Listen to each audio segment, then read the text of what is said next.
In the day, I work for Hamilton Native Outpost. In the afternoon, I homeschool my kiddos. But in the morning, I get to milk my cow. It's a chance for me to combine my love of diverse native grasslands with my love of making homemade fresh cheese for my family. My family thinks I'm crazy, but I really enjoy it. I'm going to share with you a little bit today about how I use a diverse native grassland with my livestock. So I say I love to milk a cow, and I have a goat here with me. My cow, she decided the camera was a little bit too much for her. My cow is just a dairy cow. She's part beef, actually. She's crossed with some Moshona to give her some more heat tolerance. So I started with my original dairy cow that I bought from a guy who was doing a grass-based dairy. So I wanted something that was lower maintenance. I didn't want a huge, high-producing animal because I want to graze them primarily on the forage and not be feeding a lot to keep the condition on the cow. I do feed a little bit while I milk, mostly just to get her to stand. But the quality of the grassland is what I want to come through in the milk. The grassland that I'm grazing here is a diverse native grassland. So these are plants that would have been here when the bison were here. When the bison were roaming the grasslands, the elk, all of those animals, these plants are what would have been here. And back to the grassland, native plants are super productive. In fact, on our main cow herd here at Hamilton Native Outpost, we actually get about twice as much production per acre, twice as many grazing days on the diverse native grassland as opposed to a fescue. And so there's a lot more forage to be had in that situation. Because these are a diversity of native plants, we've got native warm season grasses. So those are what I've been grazing here during the summertime. We've got native cool season grasses. So those will start, it's now the end of August. So those native cool season grasses are going to perk up with the cooler temperatures of fall. And they will produce forage during the fall and then again during the springtime. So the native warm season grasses are the summer, native cool season grasses are that fall, winter, and springtime time. And then the native forbs and legumes are also an important component, especially for the goats. The goats really like those, but the ones that are in this diverse native grassland mix are all palatable, that we've observed them to be palatable to cattle as well. Now, your cow may not eat them the same as the next one, and that's a thing of culture.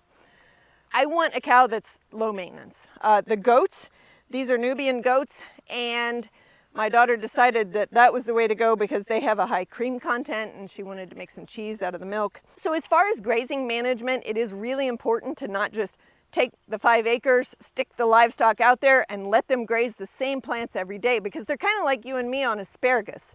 You know, the asparagus, what I want is the nice, tender, young, fresh one. I don't want the one that's gotten all woody.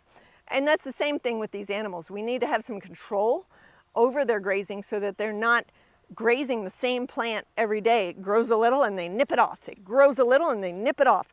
That will really, the root reserves on that plant will get a lot lower, and at some point the plant's like, I just can't take this, and it dies.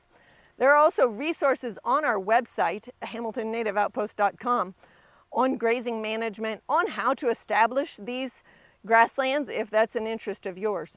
So grazing management is super important, and what I've done here is this particular spot, and I also have one on the other side of my house as well, but this particular spot I've got divided into 4 paddocks.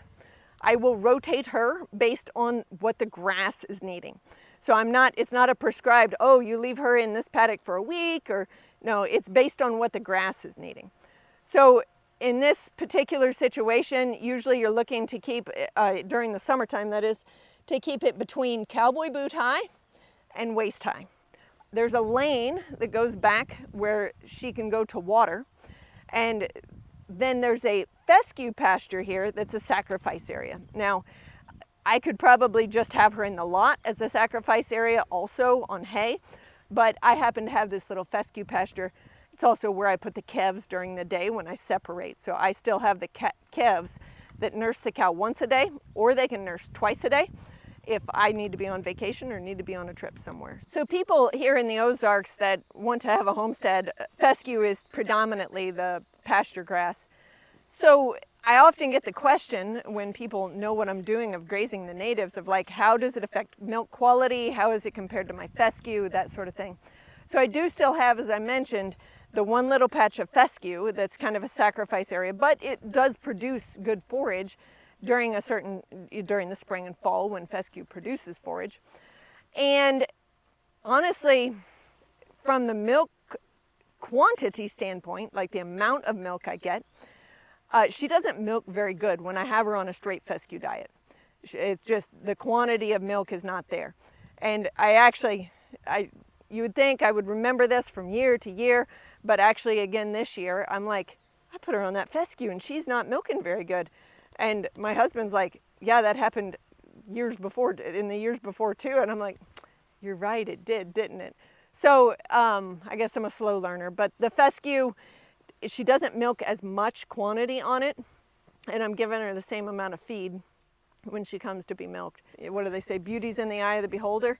I guess good taste is in the mouth of the beholder or something, but I don't think the taste is quite as good of the milk on fescue. But it's not like she's eating onions or something totally detestable like that. So I really like the milk quality and quantity. The grass quality here during the summer is just outstanding on native warm season grasses. They talk about, when you talk about grass quality, often they talk about how many pounds of gain can I get on a growing animal, like a stalker. So how many pounds of gain per day? How much weight can they gain per day? And there's an old saying in the Flint Hills, which is the eastern part of Kansas, that is diverse native grassland. They say that during May, you can get 4 pounds of gain a day. June is 3 pounds of gain a day. July is 2 pounds of gain a day, and August is 1. So the quality is decreasing during that summertime, but the quality, the average weight on those stalkers would be like 2 pounds of gain a day during that time frame. And that's really good quality forage. So the native warm season grasses, I'm really happy with the forage quality and quantity that I get from them during the summertime. And then of course I'm counting on the native cool season grasses, the native Forbs and Legumes. They're what's going to give me forage during the winter time, fall, spring, and winter. Also, the grazing habits of these animals is very different, the cows compared to the goats. And we can get out here in the pasture a little bit and see what we can pick up of that. So in part of this diverse native grassland, there's actually some ragweed here. And nothing's eating it very good right now. It's kind of bitter, but I find it interesting that as long as it's at a moderate level, I'm not concerned about it because seeds of it are actually quite palatable to the goats. They're very good quality, and in fact, the Latin name of this plant is ambrosia, like food of the gods. To see some of this is actually kind of stockpiling winter forage for the goats, if you will. They'll eat some of the ends of those dried up leaves and the seeds on them and do quite well on them. So a diversity of plants is what I'm after. I don't want all big bluestem because then I don't have any winter forage. I want a nice mix of native warm season grasses, native cool season grasses, mixed in with the native Forbs and Legumes. So the goats do eat some of the native warm season grass, as Blue Sue is doing here, but they also love the Forbs. So this is a compass plant, and looks like she's going to turn it down right now. But the Forbs is a fancy word for wildflowers, are an excellent source of food for the goats. They really love some of the Forbs, and so they will eat both the heads off of things, they will eat the leaves, and they don't want too much of anything. They have these plant secondary compounds in their leaves, more so than in the grasses, it seems to me. And so, of course, that's going to come through in the meat and milk. And in fact, I was reading a really interesting research paper where they were talking about the concentration. There's certain benefits we get from any milk or cheese that we eat. So like, we're going to get protein, we're going to get these things. If we have them on a grass-based diet, there's other things that we're going to get, like omega-3s, conjugated linoleic acids. But then if we have them on a diversity of plants, they actually accumulate these phytonutrients or plant secondary compounds, or, there's different names for them, but think essential oils, like the peppermint oil. Okay, so we've got our peppermint oil, and that is medicinal, right? So the oil, the smell in that peppermint, that is a plant secondary compound or phytonutrient.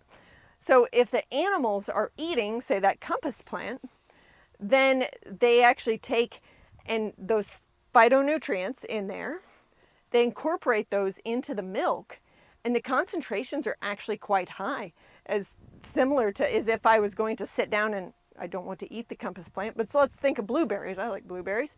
So if I was going to sit down and eat blueberries, I'm getting those phytonutrients or plant secondary compounds from them. I guess I could, this is a silly example, but take those blueberries, feed them to my goat, and I would have a similar concentration of those phytonutrients in the milk as in the blueberry itself. And so I thought that was really interesting. That's some research being done by Stephen Van Vliet, and Fred Provenza is a really good read on some of these concepts as well. One of the really important concepts to understand when you're using native plants or any forage for your homestead and grazing it with livestock is stocking rate. If you put too many animals on an area of land, there's not enough forage that that land could ever produce, and then those plants get weaker and weaker and weaker and more overgrazed and more overgrazed and more overgrazed. In fact, we sometimes joke that it's the homesteader's dream to buy 5 or 10 acres and have two goats, 1 cow, 1 llama, 1 alpaca, and starve them to death. And of course, that's not really anybody's goal, but it's just the concept of you have to understand how many head of stock will my land support. And when you see grasses that are tall like this, of course, we're in this paddock grazing right now, so it's fine that they're tall. They're going to get shorter, but we want to make sure we have plenty of ground available for our animals. Or instead of sacrificing the grassland and the growth we're going to get on it next year, pen them in a sacrifice area so that you can feed them hay, you can bring in the feed, but you're managing your grassland well. Grazing management, super important. Learn that as a way to improve, to keep your plants growing into the future. There are also other great ways to use native plants on your homestead, including for honeybees or just general pollinator usage, for landscaping around your house, or for attracting wildlife and hunting. I'm Elizabeth with Hamilton Native Outpost, and I love making homemade fresh cheese for my family.